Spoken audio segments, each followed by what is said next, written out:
Hi, I am Celine. My name is so long. So let's settle with my first name. And I'm from BS Psychology 12M1. And what I am going to share is the story of my life. Story of my life, I take you home. Kidding, just kidding only. Kidding aside, let's start talking about my developmental process. So, my mom and dad meet and they fell in love and they have my first brother, then my second brother, and finally, they had me! And I am the only girl too. I was born in January 3, 2002. My mother said that I was such a crybaby because I cried a lot. But despite all of that, I still smile every time. At that time, my mother is the only one I trust. When it comes to little things, my mother is always the person I go to. So I kind of gained separation anxiety when my mother is away or every time she leaves. Because of the fact that I was a dramatic child back then, I pout and push my mother away when she comes back because I felt betrayed. I was a playful toddler too and give everyone sometimes a hard time when I am around them. Here, I started my kindergarten days. I learned how to read and write with the help of my teacher and my parents. I remembered at that time that I still need a lot of assistance when it comes to doing a certain thing, but I tried to not rely on them a lot because this is how I develop as a person. I gained a sense of independence and self-control, and my mother trained me how to take a pee and poop properly.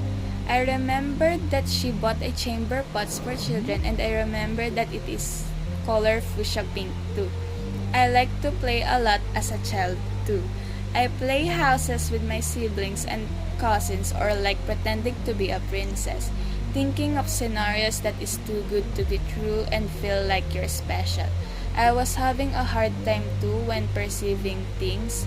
I remembered that when I was buying a snack from a store and I thought 25 cents is a large amount of money. I also thought too that the meaning of the word borrow is to have and take it as yours. Here, I entered elementary school. When I was on my second and third grade, I got bullied when I was on my friend group that I thought that are good people. I remembered that when a girl asked me to open my mouth and me being a clueless child did it. Before I knew what is going on, she shoved a crumpled paper on my mouth and laughed at me. When they are in a group and deciding to have fun together, they gave me side glances and didn't invite me. I felt like they are judging my whole persona and backstabbing while they are at it. It has been one of the worst days of my life, and because of this, I felt weak and inferior to everyone. Despite all of that, I didn't mind them and didn't let that get on me and still kept going through my life and beaming with positivity. I was a coward too when I was a child, scared of having punishment, so I obeyed always a lot, and this is how I learned through it. Here and in my current period, I started to become who I am as a person. Still the shy and quiet person that I am, but internally, I have my crazy personality sometimes too.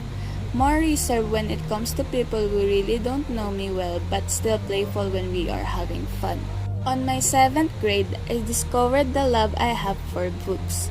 I read a lot of books till now that I started to collect books as my hobby, like fictions, romance, angst, mystery, and the books about strategy and life like how to save and earn money. I remembered that my dad gave me one about money and said that read this if I want to be rich. It also has the signature of the author. I'm not a really outgoing person, so I don't go outside a lot because I rather stay at home and read books all day. I am an INFP and still an undecided human being when it comes to the things I want and want to pursue on my life. On my 10th grade, my mother decided to go abroad to support us to have a less difficult life. I am so glad that I have a mother like her and I am proud to be her daughter. Now that I'm on college, I want to improve and be better as a person for the sake of my loved ones. I'm on the stage of late adulthood because I am currently 21 years old. The reason why I am still on my first year instead of third year because I stopped 2 years of studying because of the pandemic.